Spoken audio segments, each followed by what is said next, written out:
하이델베르그 교리문답 제38주일 제103문 제4계명에서 하나님께서 요구하시는 것은 무엇입니까?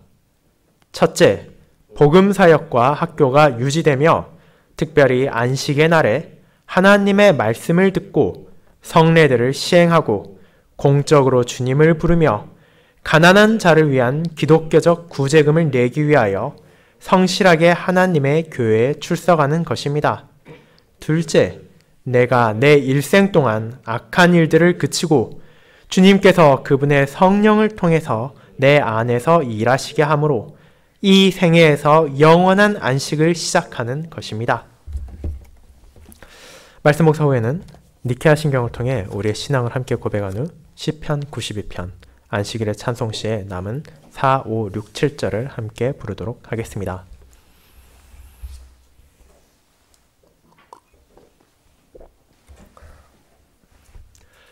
사랑하는 주 예수 그리스도 안에 있는 형제 자매님들,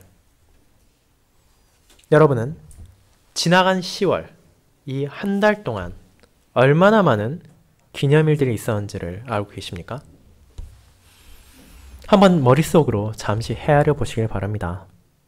지난 한 달 어떤 기념일들이 있었고 그것을 어떻게 기념했는지 말입니다. 아마도 여러분은 추석이나 개천절, 한글날과 같은 굵직굵직한 명절이나 기념일들을 떠올리셨을 것입니다. 그리고 조금 더 이런 기념일들에 관심을 가지셨다면 국군의 날이나 경찰의 날과 같은 기념일도 있었음을 기억해낼 수 있을지도 모릅니다. 하지만 지난달 실제로 몇 개나 되는 기념일이 있었는지를 여러분은 떠올리기 힘드실 것입니다. 10월 한 달에만 우리나라의 다양한 달력에 기록될 만한 기념일들은 20개가 넘습니다. 제왕군인의 날, 임산부의 날, 금융의 날, 체육의 날과 같은 많은 기념일이 지난달에 있었으며 종교개혁 기념일 또한 10월의 마지막 날인 어제 있었습니다. 그리고 우리가 한국을 넘어 전 세계로 시선을 돌리면 무려 200개가 넘는 기념일이 10월 한 달에 위치하고 있습니다. 그렇게 우리는 그 모든 날들을 기억하지 못하며 기념할 수도 없을 것입니다. 일반적으로 우리와 직접적으로 연관이 있는 날만을 즐거워하며 그 의미를 새길 뿐이고 관계가 없다고 생각하는 날들은 그런 날이 있다고 듣는다 할지라도 귓등으로 흘릴 뿐이며 굳이 애써 기억하려 하지 않습니다. 자, 그렇다면 지금 우리가 함께 예배드리고 있는 이 날을 여러분은 어떤 날이라 부르십니까? 세상 많은 사람들이 특별한 의미를 부여하지 않고 그저 휴일이라고 생각하는 일요일을 신자는 당당하게 주일이라고 부릅니다. 왜 우리는 굳이 다른 사람들처럼 이 날을 부르지 않고 이 날을 주님의 날이라 부릅니까? 그날에 어떤 의미가 있길래 이 날을 특별한 명칭으로 말하는 것이며 그날의 이름을 통해 우리는 무엇을 깨닫고 어떤 것을 기념하게 됩니까? 오늘 우리는 교리문답 제38주일과 시편 92편을 통해 주일, 주님의 날이 가진 의미를 되돌아볼 것입니다. 그리고 그런 주의 날이 한 주의 하루, 주일에만 한정되는 것이 아니라 오히려 그 날을 통해 얻은 힘과 격려로 남은 모든 나날 또한 주님 안에서 뿌리를 내리고 살아가야 한다는 것을 기억하게 될 것입니다. 그것이야말로 하나님께서 제4계명을 통해 자신의 백성들에게 요구하는 것이며 우리가 기꺼이 그리고 즐거이 순종하며 따라 살아야 하는 삶입니다. 저는 그와 같은 제4계명이 가리키는 주의 날의 의미와 그날을 보내는 신자의 삶을 주의 날을 살아가는 주의 백성들이라는 제목으로 나누고자 합니다. 그리고 이를 주일과 그에 이어지는 한 주의 삶에 대한 두 부분으로 나누어 살펴보고자 합니다. 첫 번째, 한 주의 첫날을 주님의 은혜로 보내는 백성들에 대해 살펴보겠습니다. 형제자매 여러분, 지난 주일까지 우리는 10계명의 첫 번째 돌판에 기록된 4계명 가운데 앞선 3계명을 살펴보는 시간을 가졌습니다. 하나님께서는 은혜로 건지신 자신의 백성들을 향해 그들이 이 땅에서 어떤 삶을 살아야 하며 어떻게 하나님께 나아가고 어떻게 이웃들을 향해 하는지를 자비롭게 알려주셨습니다. 거룩한 율법은 구원을 받기 위해 그들에게 주어진 것이 아니라 오히려 구원받은 자들을 향해 그들의 연약함과 죄성을 깨닫게 하므로 그들이 오직 여호와 하나님만을 의지해야 함을 알게 해주었습니다. 이스라엘 백성들이 존대었던 집 애굽 땅에서 건짐을 받은 것이 자신들의 능력과 선행에 대한 대가로 주어진 것이 아니라 하나님께서 먼저 무력하고 연약한 그들의 신음과 외침을 들으시고 구원해 주셨기 때문입니다. 그리고 그런 그들은 이제 하나님의 율법 안에서 자신의 죄와 부족함만이 아니라 하나님의 은혜 안에서 감사의 열매를 어떻게 맺어야 하는지를 알게 됩니다. 그것은 바로 하나님과의 바른 관계를 맺으며 그 관계 안에서 이웃들을 향해 사랑을 베품으로 드러나게 됩니다. 그렇게 언약 백성들에게 자신의 죄와 비참만이 아니라 그들이 보일 수 있는 감사의 삶까지도 알려주는 하나님의 거룩한 율법은 참으로 복된 소식, 복음이라 할 수 있었습니다. 그런 계명 가운데 세 번째 계명은 하나님 앞에서 우리의 입을 어떻게 사용하는 것이 합당한지에 대한 것입니다. 언약 백성이 하나님의 은혜로 구원을 받았다면 그들의 삶에 있어서도 합당한 감사를 표하는 것이 마땅합니다.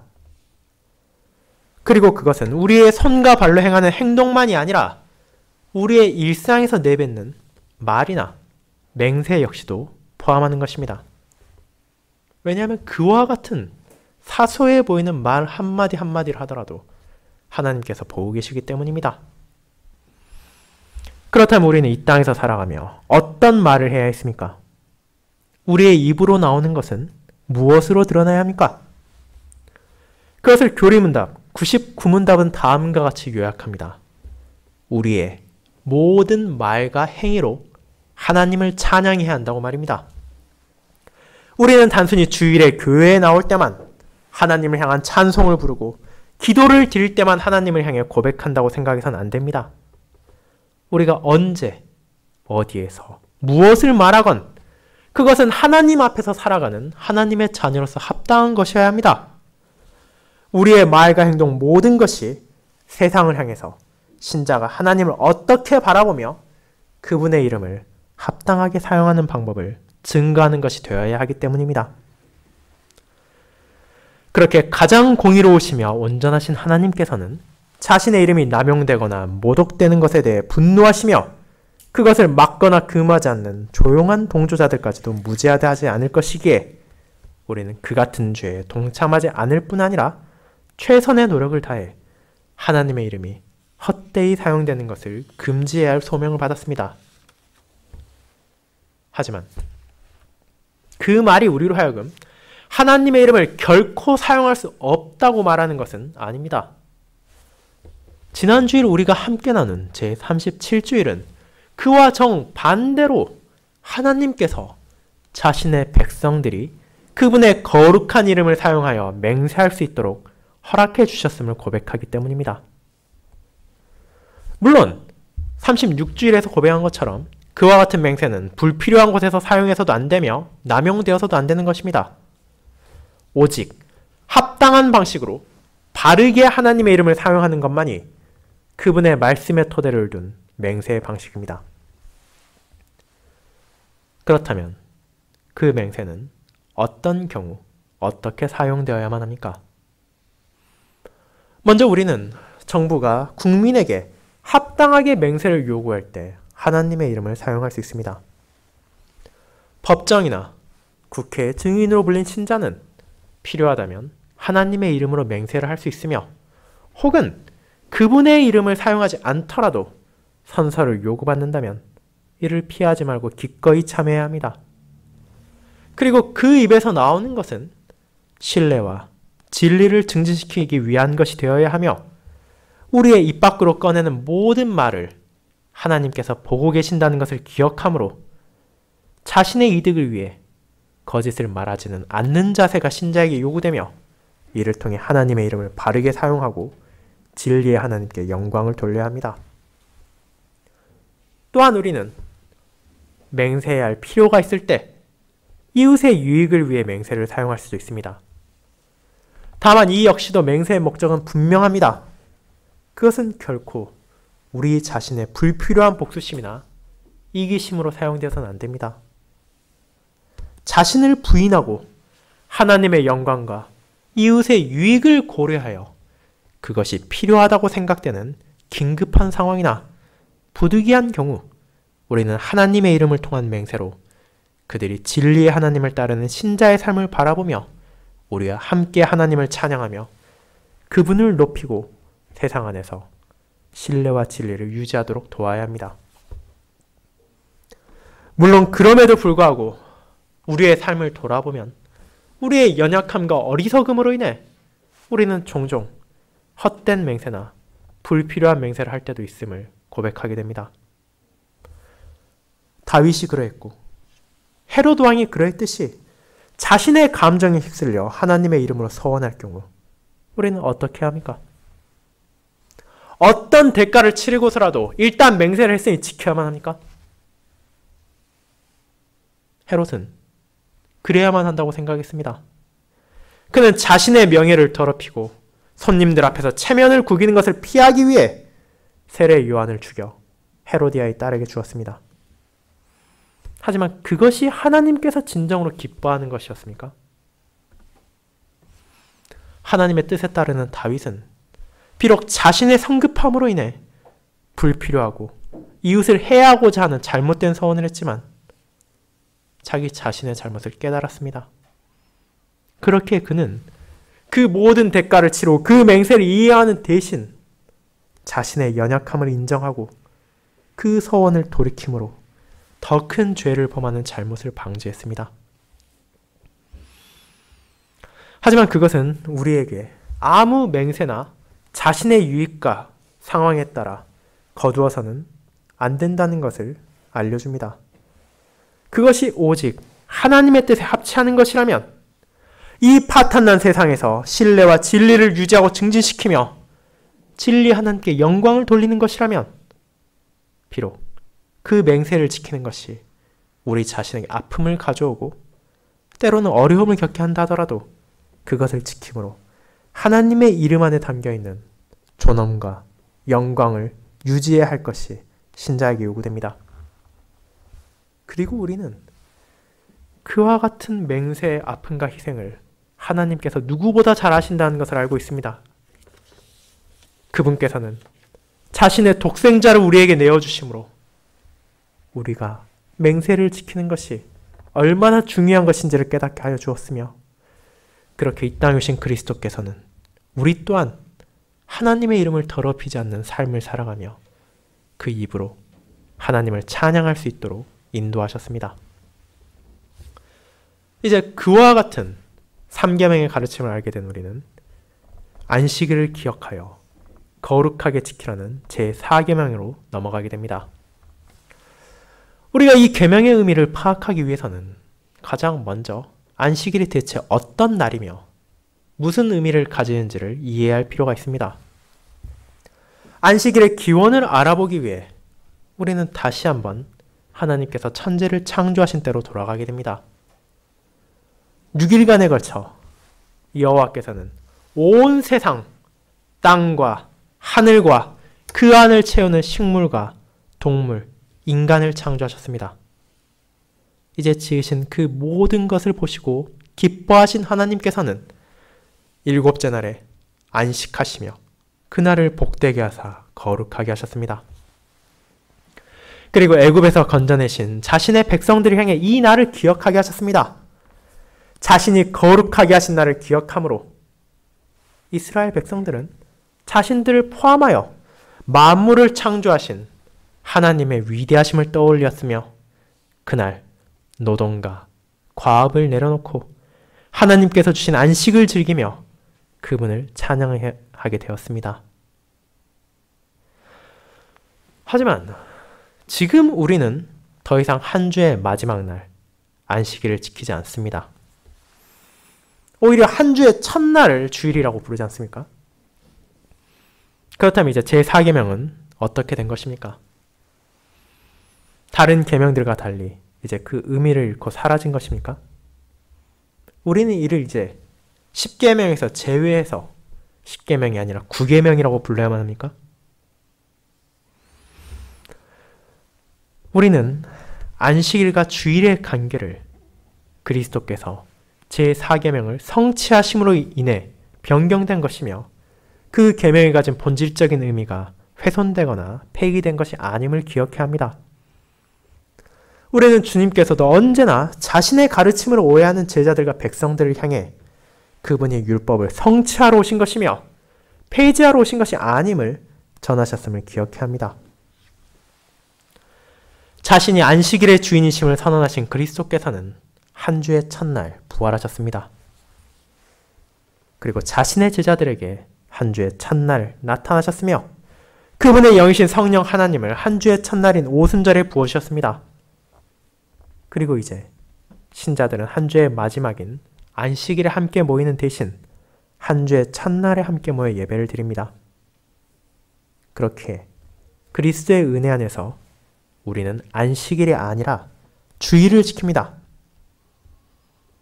그러나 이 말은 안식일이 가지고 있던 본질적인 의미와 제4계명의 요구가 변화했다는 것이 아닙니다. 오히려 주님 안에서 더 풍성하게 드러난 그것의 의미를 기뻐할 수 있음을 알려줍니다. 구약시대 이스라엘 백성들은 한 주의 마지막 그간의 노동을 멈추고 안식을 누리며 하나님의 창조 사역을 들었습니다. 하나님께서 자신의 조상들의 애굽 땅에서 건지신 놀라운 구속의 은혜를 들었으며 그분께서 지금도 자신들에게 베풀어주고 계시는 자비를 떠올렸습니다. 그리고 비록 현실에 어려움이 있고 괴로움이 있을지라도 하나님의 약속 안에서 소망을 가지고 언젠간 악인들이 심판을 받고 의인들이 영광을 누릴 것임을 고대했습니다. 그렇게 이 모든 것을 떠올리게 하고 기억하게 하는 안식일을 맞이한다는 것은 그들에게 기쁜 일이었으며 감사한 일이었습니다. 오늘 우리가 함께 읽은 시편 92편은 언약 백성의 안식일을 바라보는 그와 같은 자세가 잘 묘사되어 있습니다. 이 시의 표지는 안식일의 찬송시입니다. 시편 전체 가운데 유일하게 안식일의 찬송시라는 표제를 가진 시편인 것입니다. 구약시대 이스라엘 백성들은 각각의 날에 노래하는 시편들을 가지고 있었습니다. 주일에는 시편 24편, 월요일에는 48편, 화요일에는 82편, 수요일은 94편, 목요일에는 81편, 금요일에는 93편을 불렀으며 이제 그 모든 날을 마친 후에 일곱째 날 안식일을 맞아 92편을 부름으로 하나님을 향한 기쁨의 찬송을 불렀습니다. 그들은 한 주간 자신들을 보살피신 하나님의 은혜에 감사하며 그분께서 다시 자신의 말씀을 베풀어 주시는 사랑을 기대했습니다. 공적인 예배를 통해 하나님과의 관계를 누리는 것에 감격했습니다. 이를 통해 주님께서 행하신 일과 주의 손이 행하신 일을 되돌아보는 것은 그들로 하여금 기쁨의 외침을 멈출 수 없게 했습니다. 파탄난 세상에서 살아가며 끊임없이 마주하는 비참이 아니라 온전하신 주님께서 보이신 자비와 사랑을 바라보며 그들은 안식을 누렸습니다. 그와 같은 즐거움이 안식일을 맞이하는 신자들에게 가득했습니다. 그렇게 그들은 열정적으로 찬양했으며 하나님께 합당한 영광과 감사를 돌리는 것을 기꺼이 즐겁게 행했습니다. 안식일을 맞이하여 그런 자세로 하나님께 나아가는 것은 그들에게 있어 짐이나 족쇄가 아니라 기쁨과 감사로 가득한 것이었습니다. 그렇다면 이제 신약시대 그리스도의 사역을 경험한 성도는 주일을 어떻게 보내는 것이 합당합니까? 그 자세가 구약 백성들이 보내던 안식일과는 다른 별개의 것입니까? 우린 이제 시편 92편의 즐거움과 기쁨의 찬양을 더 이상 함께할 수 없게 되었습니까? 그렇지 않습니다. 주님 안에서 신자들은 구약의 믿음의 선조들보다 더 즐거워할 수 있으며 더 기뻐하며 주일을 보낼 수 있습니다. 이것이 어떻게 가능합니까? 이는 오직 그리스도의 은혜로 말미암아 가능하게 되었습니다. 우리는 주님께서 안식일을 성취하심을 보았으며 이제 그분 안에서 일시적이며 세상적인 육체의 안식을 넘어서 몸과 영혼의 영원한 안식을 바라볼 수 있게 되었습니다. 우리는 한 주의 시작에 전해 듣는 복음 설교를 통해 하나님의 창조 사역만이 아니라 타락한 인간의 죄와 비참을 들음으로 자신들의 연약함에는 슬퍼하며 그리스도의 사역, 그분께서 주신 거듭남의 은혜에 대해 기쁨으로 이를 기념할 수 있게 되었습니다. 우리는 지난 한 주 신자들을 돌보신 하나님의 은혜에 감사할 뿐 아니라 약속된 영광 앞에서 주일을 시작으로 한 새로운 한 주와 남은 모든 생애에 걸친 하나님의 자비와 신실하심에 감사할 수 있게 되었습니다. 그리고 그 모든 사역과 은혜가 지금 이 순간에도 계속되고 있으며 이를 매주일 만나는 성도 간에 드러나는 감사의 열매를 통해 더욱더 확신하며 격려받을 수 있게 됩니다. 그렇게 이 모든 것들이 얼마나 큰 은혜입니까? 이것이 얼마나 큰 기쁨입니까? 이를 알기 때문에 우리는 세상의 불신자들이 신자들이 교회에서 복음 설교를 듣는 것과 자녀들이 복음 안에서 바른 교리와 신앙 고백을 하며 자라가는 것을 시간 낭비라 생각하며 어리석다고 말할지 모르지만 우리는 그것들이 가진 참된 의미를 기억함으로 그런 공격에 흔들리지 않습니다. 우리에게 주신 주일, 주님의 날, 우리를 자신의 교회로 부르셔서 그분께서는 공적인 예배를 통해 진리의 말씀을 들려주시고 성례를 통해 믿음을 강화시키시며 우리로 하여금 기도와 간구를 통해 공적으로 주님을 부를 수 있게 하실 뿐 아니라 물질적으로 어려움을 겪는 형제와 자매를 도울 수 있는 기독교적 구제금에 함께 참여할 수 있게 된 것이 하나님의 은혜라는 것을 고백할 수 있습니다. 그렇게 구약시대 언약 백성들이 안식일을 짐으로 여기지 않았던 것처럼 우리 또한 주일을 주님의 뜻에 따라 보내는 것이 마땅하며 합당하다 생각하는 것이지 이를 결코 우리의 생업을 방해하는 불필요한 요소이거나 어쩔 수 없이 참여해야 하는 종교적 행사로 생각하지 않습니다. 그와 같은 주일에 대한 참된 이해 속에서만 우리는 진정으로 이 날을 우리의 날이 아니라 바로 우리의 주님의 날이라고 고백하며 그와 같은 주님의 뜻 안에서 살아갈 수 있으며 그날을 진정으로 기뻐하며 그날에 주어지는 은혜에 감사하며 찬양할 수 있습니다. 사랑하는 형제자매 여러분, 제4계명을 통해 우리는 주님의 날을 어떻게 보내는 것이 진정으로 합당한 것인지를 알게 됩니다. 예를 들어 경찰의 날, 세상에서 다른 직업을 가진 사람들이 그날이 있는지도 모르고 무심결에 지난다 하더라도 경찰들은 그 날이 가진 의미를 되새기며 기념하고 또한 세상에서 쾌락을 즐기며 향락을 외치는 할로윈이 아니라 종교개혁 기념일을 신자들이 떠올리며 주님께서 베푸신 은혜를 기념하는 것처럼 주님의 날을 매주일 맞는 신자들은 그날 주님께서 베푸신 은혜를 받아들이며 그분께 감사를 표합니다. 우리는 기쁨과 즐거움을 마음에 품고 주님 앞에서 그분의 교회로 나옵니다. 우리는 그분이 베푸신 은혜와 사랑을 전해드릴 뿐 아니라 앞으로 주어질 약속에 대해서도 기억합니다. 그분이 정직하심으로 흔들리지 않는 반석이 되어주시며 세상에 그 누구와도 비할 수 없는 신실하신 하나님이시기에 이제 그분의 모든 약속이 온전히 성취될 것임을 기대합니다. 그리고 하나님의 놀라우신 그 모든 사역, 특별히 독생자 예수 그리스도를 통해 신약시대 자신의 백성들에게 더욱 풍성히 드러난 인자심과 성실하심에 대해 그분을 높여 찬양합니다. 사탄과 그의 추종자들의 십자가에 매달려 죽으신 주님께서 3일째 그 모든 원수들을 이기시고 온전히 승리하셨음을 기억합니다. 악인들과 원수들을 향해 영원한 멸망을 선언하시고 의인들을 들소의 뿔과 같이 힘있게 높이신 주님의 승리에 감사합니다. 이제 우리는 그분의 영원한 승리에 온전하게 참여할 날을 주의를 통해 바라볼 수 있게 되었습니다. 저와 여러분이 이와 같은 모든 은혜가 주의를 통해 경험한다는 것을 알게 된다면 이제 우리의 입에서도 시편의 저자와 마찬가지로 주님을 향한 찬송, 하나님을 향한 찬양, 주님의 사역으로 깨달은 기쁨의 외침이 멈추지 않을 것입니다.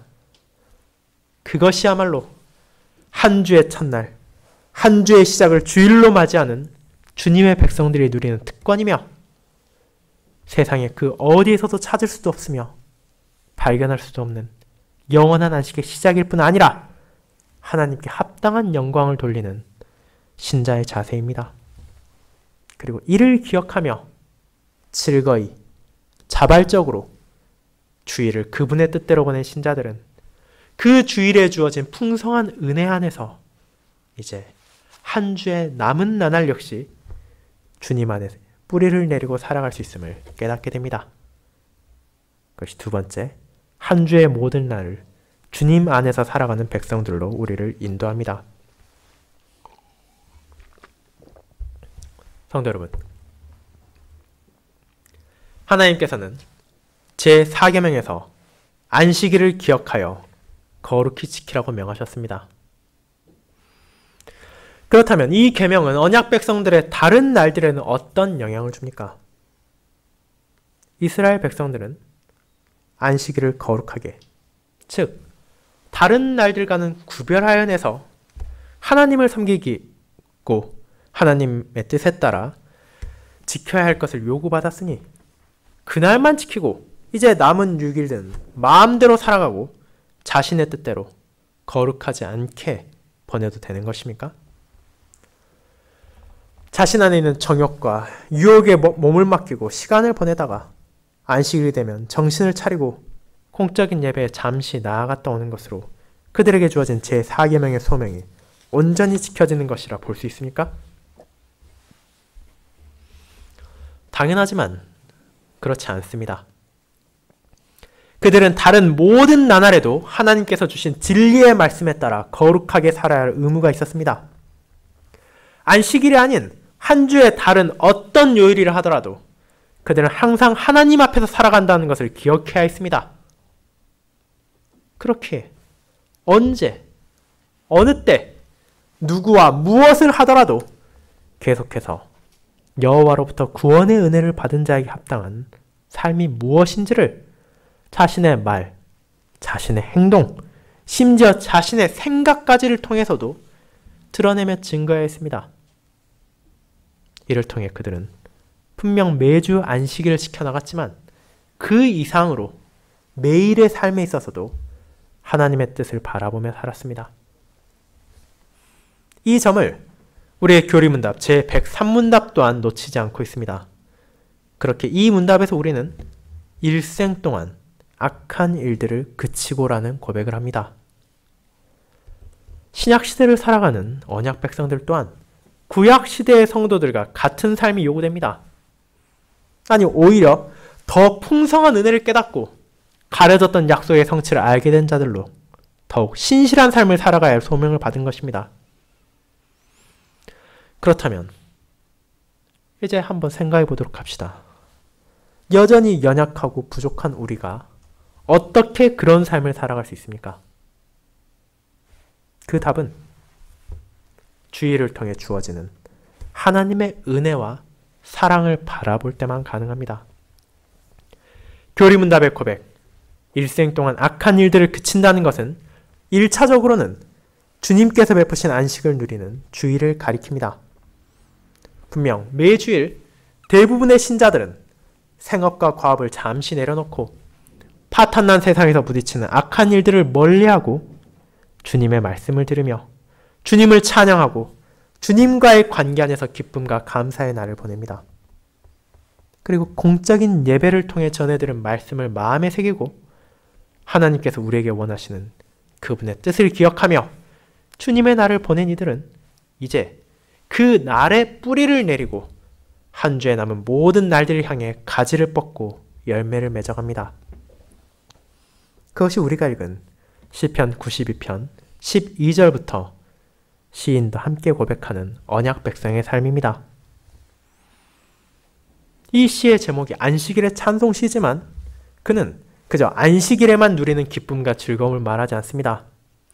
시인이 바라보는 것은 안식일에 뿌리를 두고 번성하여 매일의 나날을 향하고 늙어 세상을 떠날 때까지도 주님의 뜻에 따라 결실을 맺는 신자의 삶 전체를 가리킵니다. 그리고 이것은 시편 1편에서 노래하는 복된 자와 의인들의 삶에서 연결되는 주제입니다. 시냇가에 심은 나무가 열매를 맺고 마르지 않는 것처럼 이제 주일에 뿌리를 내리고 여호와의 집에 심긴 의인은 아름다운 열매를 맺는 종려나무와 같이 번성하고 크고 웅대함을 자랑하는 백향목과 같이 성장하게 됩니다. 그리고 그 모든 것이 신자 개인의 능력이나 자질, 그들의 살고 있는 환경에 따른 것이 아니라 오직 그들이 여호와의 집에 심기고 하나님의 뜻 안에서 살아가기 때문임을 고백하는 것입니다. 하나님의 백성들이 여호와의 집, 하나님의 뜻 안에서 심기고 살아간다는 것은 모든 삶의 기반과 기준을 세상이나 자기 안에서 찾는 대신 하나님의 뜻 안에서 찾는다는 의미를 가집니다. 그리고 그와 같은 삶을 살기 위해서는 그분의 은혜로 주어진 주일을 결코 가벼이 보낼 수 없습니다. 여호와의 집으로 향하는 의인들이 기뻐하며 하나님을 찬양하는 이유는 그분께서 베푸신 은혜를 떠올리며 감사하기 때문만이 아닙니다. 물론 그 자체만으로도 우리의 입에서 찬송을 멈출 수 없는 충분한 이유이지만 하나님의 백성은 그 은혜가 매주일 다시 주어지며 연약한 성도가 한 주의 삶을 다시 주님 안에서 살아갈 수 있도록 말씀 안에서 인도받기에 감사합니다. 복음 설교를 통해 우리는 자격 없는 죄인들에게 주어진 한량없는 은혜에 대해 알게 될 뿐 아니라 이제 우리가 어떤 삶을 통해 그 크신 은혜를 베푸신 하나님께 감사할 수 있는지를 듣게 됩니다. 성령 하나님께서는 그와 같은 말씀을 통해 우리의 마음에 믿음을 심으시고 복음 설교와 성례를 통해 이를 성장하게 하심으로 한 주간 파탄나고 배덕한 세상의 풍파를 겪으며 흔들려버린 우리의 삶의 나침판을 바로잡아 주시고 우리가 길을 잃고 헤매지 않도록 다시금 진리의 이정표를 바라보게 하십니다. 그 모든 은혜 가운데에서만 우리는 새로운 한 주를 시작하며 다시 남은 한 주의 삶을 주님의 뜻에 따라 악한 일들을 그치며 우리 안에서 일하시는 성령 하나님의 역사하심으로 이 땅의 것이 아닌 하늘의 것을 바라보며 영원한 안식의 시작을 누릴 수 있습니다.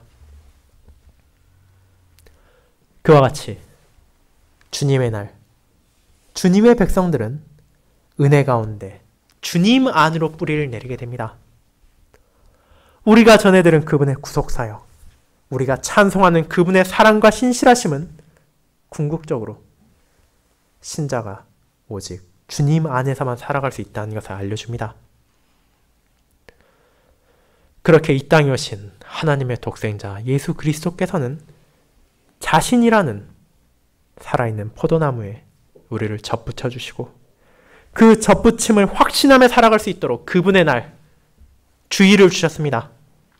믿음 가운데 이를 확신한 신자는 새로운 한 주의 시작에 받은 은혜와 함께 이제 남은 한 주라 하더라도 주님 안에서 살아갈 수 있음을 깨닫게 됩니다. 그리고 이를 기억한다면 매주일 교회에 나오는 것은 결코 우리에게 시간 낭비거나 생산성을 떨어뜨리는 불필요한 일이 될 수 없습니다. 오히려 이 날이야말로 한 주의 삶을 살아가기 위해 가장 필수적인 날이 될 것이며 공적인 예배를 통해 주님께 내린 뿌리를 바라보며 주님 안에서 번성하며 성장함으로써 우리의 육신의 상황이나 경제적인 환경, 사회적 분위기가 우리가 감사의 열매를 맺는 것을 막을 수 없다는 것을 알게 될 것입니다. 오직 주님 안에서 우리는 늙어도 결실을 맺으며 진에게 풍종하고 빛을 청청히 내뿜는 삶을 증거함으로 세상 가운데 오직 신자만이 누릴 수 있는 진정한 안식과 평안의 시작을 밝히 내보일 수 있을 것입니다. 사랑하는 성도 여러분, 이와 같은 주일의 의미와 한 주의 남은 나날을 살아가는 자세를 알아가는 것이 우리에게도 반드시 필요합니다. 우리는 주일을 통해 다른 무엇도 아닌 그 주일의 주인인 주님 안에 뿌리를 내리고 그분의 뜻을 즐거워하며 그분을 찬양하며 한 주를 살아가야 한다는 것을 깨닫게 됩니다. 주일에 누리는 안식을 시작으로 하여 이제 앞으로 영원히 누리게 될 안식을 바라보며 소망하게 됩니다. 그 모든 은혜가 주님의 날을 시작하여 한 주간 우리와 함께하기에 공적인 예배에 나아가며 주님께서 주신 형제 자매들과 함께 하나님과 교제를 나눈 것은 그 무엇과도 비견할 수 없는 너무나 기쁘고 사랑스러운 시간입니다. 그렇게 우리는 다윗과 함께 시편 122편의 노래를 함께 부를 수 있었습니다. 사람이 내게 말하기를 여호와의 집에 올라가자 할 때 내가 기뻐하였도다. 시편 122편 1절입니다.